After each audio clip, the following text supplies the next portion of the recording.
Welcome back to another Chef Knives to Go quick look product review. I'm Steve Gamache, and what we have is the Mazaki Shidogami, our white number 2 Kurauchi finished Nakiri 165mm knife. So the core cutting steel, the center hard steel on this knife is Shidogami, our white paper number 2 reactive high carbon steel.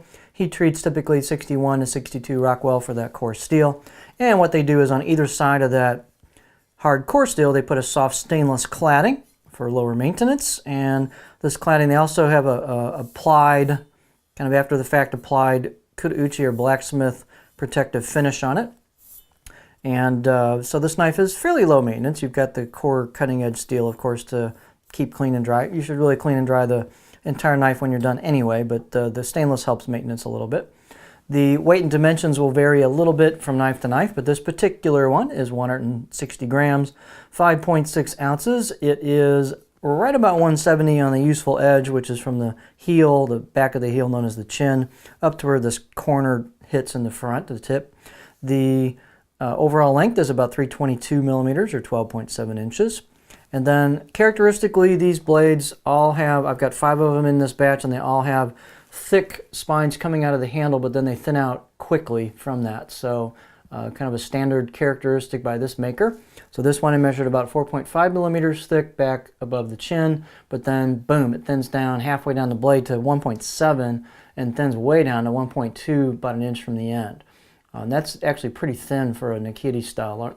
Normally they're a little thicker towards the end, but there's a continuous taper all the way down, and that's a really well executed job on that. Blade height on this one's about 51.8 at the back, and it measured pretty close to that in the center as well, so it doesn't really lose too much. I think it was maybe 51.5 at the center, so it loses a little bit, but not too much in height. The handle is octagonal ambidextrous oak with a buffalo horn ferrule. There's a little bit of a step between the ferrule and the wood, and that's consistent on all these. This particular knife has some really cool looking figuring on the buffalo horn. It's really sweet. The other ones I had didn't, but this one is really nice. They've got a good tight glue job on the install. Handles are, this one's about 74 millimeters or about 2.9 inches circumference right before the wood hits the buffalo horn. They do a nice job on these of kind of dovetailing the handle into the curve of the tang and choil neck into the back of the blade, the choil, so you've got a nice spot for your finger for a pinch grip. The balance point on this is fairly light blade, being thinner towards the front, so that brings the balance point back a little bit, and for me it's maybe a touch behind my pinch grip, so it's not a blade heavy feel on like you get on some Nakiri knives, but it's kind of got a neutral, kind of very nimble feel to it. Here is kind of our beauty shot. All 5 of the knives I've had from this maker in this batch of this type have been clean, straight, nice grinds, well executed, consistent. So that's very good to see from a maker.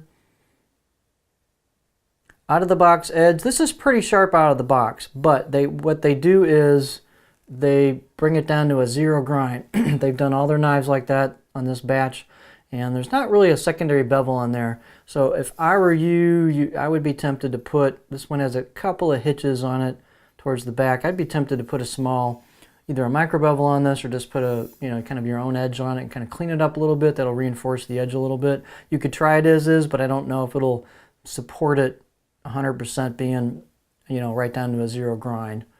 But that's kind of the style that this maker puts these out. The fit and finish is really well done on these. The spine is covered with KU, but underneath that it's shaped a little bit and polished. And then you've also got a real nice shaping and finish work on the choil into the neck, so it's very comfortable out of the box. These are pretty impressive on the fit and finish.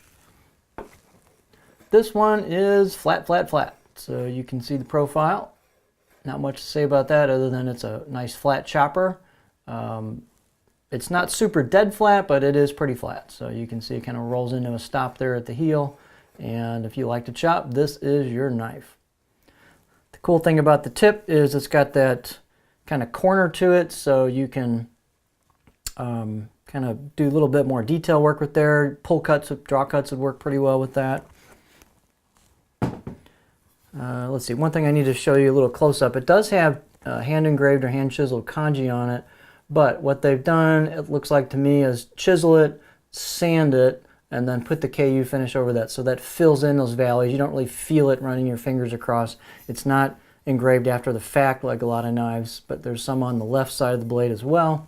But it's pretty muted, but it is there, and if you look really close, it is hand engraved, hand chiseled. But these are just a really nice line of knives. I've used the 210 Gyuto, and it was fabulous performer. This should be really good as well.